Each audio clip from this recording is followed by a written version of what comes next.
Dearly beloved, this child has been reborn in baptism. She is now called the child of God. In confirmation, she will receive the fullness of God's Spirit.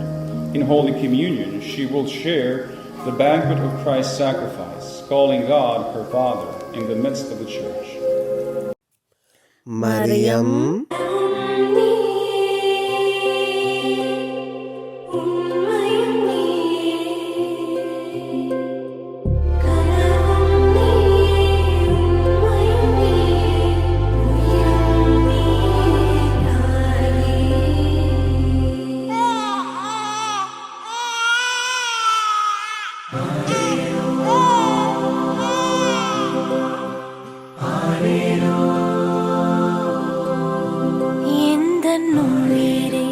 வாழ்வின் மொழியே காலம் முழுதும் உன்னை ரசிப்பேன். ஆசை மழையே பேசும் அழகே என்னை மறந்து